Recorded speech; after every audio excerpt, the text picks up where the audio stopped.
सर्वांना नमस्कार. मावळा मी यूट्यूब चॅनलमध्ये मी अरुण तुमच्या सर्वांचं पुन्हा एकदा स्वागत करतो. आणि आज एक चर्चेचा विषय आहे 15 ऑगस्ट 1947 स्वातंत्र्य आणि स्वातंत्र्यापूर्वीचा आपल्या भारताचा इतिहास आपण थोडक्यात जाणून घेऊया. आपल्या भारताचा उदय हा सिंधू संस्कृतीच्या नंतर झाला, म्हणजे सिंधू संस्कृतीच्या सुरुवातीनंतर. तर सिंधू संस्कृती ही स्वच्छता आणि प्रगती यासाठी ओळखली जात होती आणि इसवी सन पूर्व 1700 नंतर या संस्कृतीचा ऱ्हास झाला. तर वैदिक काळामध्ये हिंदू आर्य लोक या ठिकाणी आपल्या खंडामध्ये स्थलांतरित झाले आणि त्यांनी वेद आणले आणि त्या वेदांच्या द्वारे त्यांनी हिंदू संस्कृतीचा पाया त्या ठिकाणी रचला गेला. वैदिक काळानंतर जी स्थापना झाली ती आपल्या उपखंडामध्ये मौर्य साम्राज्याची स्थापना या ठिकाणी झाली. मौर्य साम्राज्याच्या स्थापनेनंतर आपल्या उपखंडामध्ये चंद्रगुप्त मौर्य आणि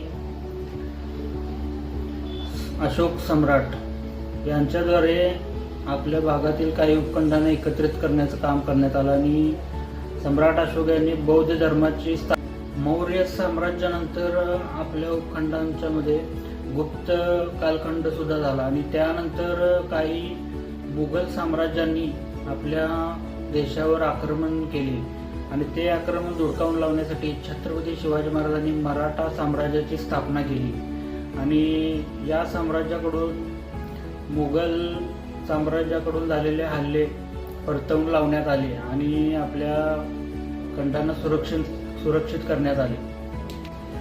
आपल्या देशामध्ये 18व्या शतकापासून 1947 या कालखंडापर्यंत ब्रिटिशांनी आपल्या देशावर राज्य केले आणि आपल्या देशातील लोकांना गुलामासारखी वागणूक दिली. आपल्या देशामध्ये 1858ला ब्रिटिश राजवट लागू झाली आणि या ब्रिटिशांच्या छळामुळे आपल्या देशातील काही क्रांतिकारकांनी आपल्या देशाला स्वातंत्र्य करण्यासाठी खूप मोठे बलिदान दिलेले आहे. त्याचबरोबर छत्रपती शिवरायांच्या मराठा साम्राज्यामध्ये भरपूर बलिदाने दिली गेली.